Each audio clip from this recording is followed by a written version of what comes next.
we keep looking at this DNA stuff, but did you ever wonder, what does it really do? I mean, what does it actually do? Well, here we are with making protein! Or, what's DNA really do? It's me, Moser. And after watching this video, you should be able to identify protein synthesis as the process that is used by cells to construct proteins. You should also be able to describe proteins as chains of amino acids held together with peptide bonds. And you should be able to name and describe the steps, structures, and molecules used in protein synthesis. It'd be really awesome if you already knew what DNA was, and you should know your base pairs, and where DNA is in cells. Okay, let's get started. Okay, so, DNA, we've looked at it, we've seen how it replicates, we've unzipped it, we've zipped it up, we've done all this stuff, but I got questions. How can a collection of chemicals, that's all it is, be instructions? How can this be a blueprint for anything? It's a chemical. DNA actually does contain instructions, and it contains instructions, kind of like a WikiHow site, for building proteins. Proteins are long molecules. They're made up of smaller building blocks called amino acids. And that would be these little guys. The amino acids are joined by peptide bonds into long chains, and then they're folded. And they are folded in strange and amazing ways. Seriously. The process of building proteins is called protein synthesis. To synthesize is just to build something, like photosynthesis builds things out of light, and protein synthesis builds proteins. Remember, proteins are just chains of amino acids held together with peptide bonds and then folded like crazy.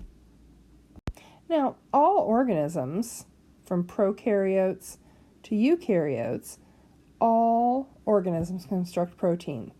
From bacteria to blue whales, from earthworms to ferns, from maple trees to crayfish.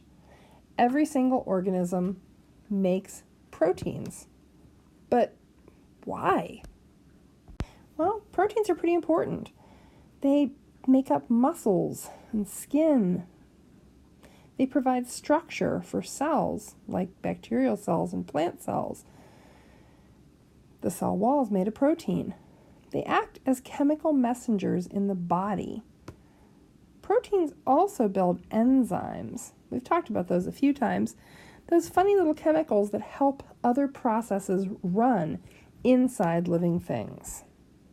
Now, proteins, as you remember, are built out at the ribosomes, and all organisms have ribosomes in their cells. But in eukaryotes, the DNA, that's the instructions for making the proteins, is kept in the nucleus of the cell. DNA is a really long molecule, and there's a lot of DNA in there, and only parts of it need to be read at any one time. A gene is a section of a strand of DNA, like that little orange highlighted section. The puzzle is, how do you get a long, tangly, stringy molecule like that out of the nucleus to build the protein for just a single gene without creating a hopeless mess? Oh, that's easy. You can't. Oh. Since only a tiny little short section of DNA needs to be read at any time and have the proteins built from it, there's a different way to do this.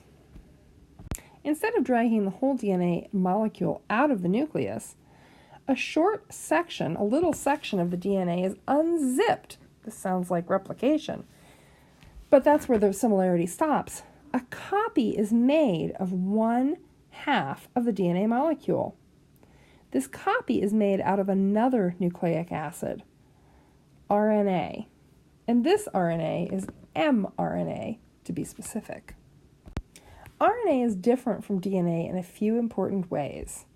For one, RNA is only one-sided, so it kind of looks like half of a DNA molecule. Also, RNA doesn't have any thymine. There is no thymine in RNA. In its place, we find a base called uracil. Once mRNA gets to the ribosome, it gets fed through it and is read by the ribosome. The mRNA is read in 3 base chunks called codons, and each codon actually codes for a specific amino acid. As a codon is read, an amino acid is delivered to the ribosome, carried on a small molecule with a code, called an anticodon, that complements the codon. The codon provides the order for the amino acid, and the anticodon, well, it's on the tRNA, but it's really just like a license plate on the truck that delivers the amino acid. In other words, the anticodon only provides a confirmation that the correct amino acid is delivered. As the next codon is read, the next amino acid gets attached to the previous amino acid with a peptide bond. This keeps on going until the ribosome reads a stop codon. The process of creating a chain of amino acids from mRNA is called translation. Now the cell is translating the information from the language of nucleic acids to the language of proteins. This is just like if you take a word in one language and use a dictionary to translate it into a different language. Once it's complete, the amino acid chain is released, and it's sent off to be folded correctly in order to perform its job. The mRNA will be recycled, and the ribosome is ready to accept a new piece of code. Once that amino acid chain, or polypeptide chain, gets folded, and man does it get folded, it's now a protein. Okay, protein synthesis in 10 seconds or less. DNA is a nucleic acid. It gets transcribed over to RNA, which is a nucleic acid, and RNA is translated into a chain of amino acids, which get folded to make proteins. Ta-da! You got questions? Well, let's run down your learning objectives. Can you correctly identify protein synthesis as the process that cells use to construct proteins? Well, I hope so. Can you describe proteins as chains of amino acids held together by peptide bonds? Again, I should hope so. And can you name and describe the steps, structures, and molecules used in protein synthesis? Well, I certainly hope so. If you still need help or you still have questions, ask them and keep working. Bye.